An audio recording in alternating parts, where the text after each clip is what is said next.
You check your bank balance at 11:47 p.m. Not because you need the number. You already know roughly what it says. You check it the way a tongue returns to a sore tooth, compulsively, painfully, unable to stop. Somewhere else, at the exact same moment, someone else opens their banking app too. Same phone, same glowing screen in a dark room, same thumb, same motion, but their face doesn't change. Two identical actions, two completely different nervous systems underneath them. This is where the story actually begins, not with money, but with what money does to the body before the mind even catches up. Most people believe wealth is built through better decisions, smarter investments, better budgeting, a little more discipline. That's not what the research shows. Long before a person ever opens a spreadsheet, their brain has already made a decision about money, and that decision was written years earlier, often before they could read. In 2019, researchers studying financial behavior noticed something strange. When they showed two groups of people the exact same financial opportunity, a modest, safe investment with long-term payoff, the groups didn't just respond differently. Their brains lit up differently. One group's prefrontal cortex activated,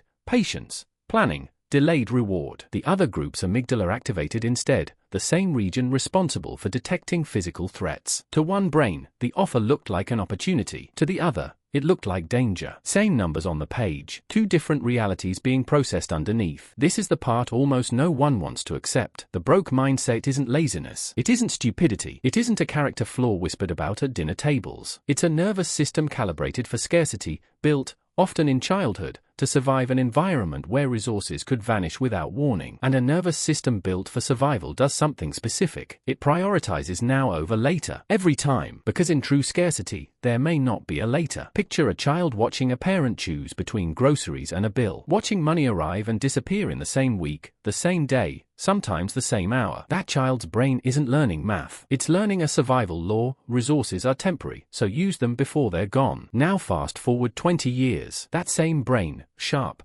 capable, intelligent, sits in front of a stable paycheck. And still, something ancient inside it whispers, spend it now. It won't last. This isn't a lack of willpower. It's a body still fighting a war that ended years ago. Now look at the other side of the mirror. A child raised watching money treated as a tool, not a threat. Watching a parent calmly say, "We'll save for that," without fear in their voice. That child's brain absorbs a different law. Resources are stable, so they can be delayed, planned, multiplied. Neither child chose their mindset. Both were simply trained by their environment to survive it. Here is where the story quietly gets larger, because this isn't only about parenting. It's about evolution itself. For nearly all of human history, hundreds of thousands of years, resources genuinely were unstable. A good hunt didn't guarantee the next one. A full harvest didn't guarantee the next season. The humans who survived were the ones who consumed available resources quickly, before spoilage, before theft, before disaster. Delayed gratification wasn't rewarded. It was often fatal. So in a strange, quiet way, the so-called broke mindset isn't broken at all. It's an ancient survival algorithm, still running perfectly, in a world that no longer requires it. The rich mindset,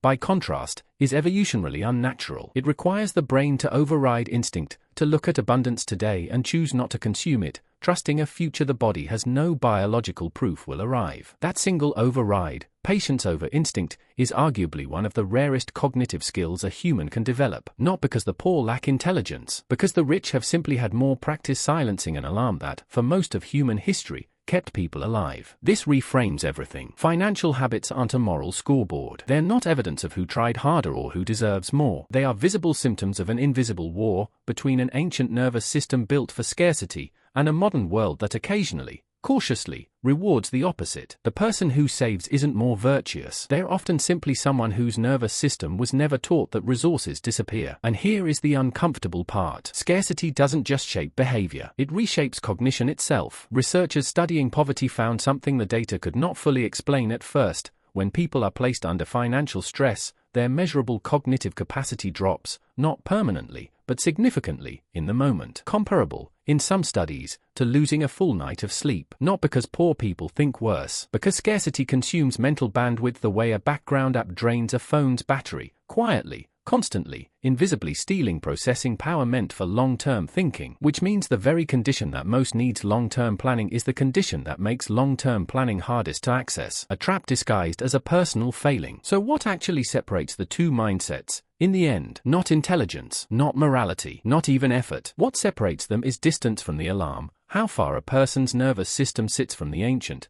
screaming instinct that says, take what you can, now, before it's gone. Some people were born close to that alarm. Some were born far from it. And the quiet tragedy is that most people spend their entire lives believing the alarm is them, their character, their worth, rather than recognizing it as an inherited echo of every ancestor who almost didn't make it. Which leaves a strange, unsettling thought. Every time a hand hesitates over a purchase, every time a mind spirals at 11:47 p.m. over a bank balance, every time someone chooses comfort now over uncertainty later, that isn't weakness surfacing. That is 100,000 years of survival, still running in the background, still trying to protect a body that no longer needs protecting. The war was never against ourselves. It was against a world that no longer exists, fought, every day, by a mind that hasn't yet been told it's over.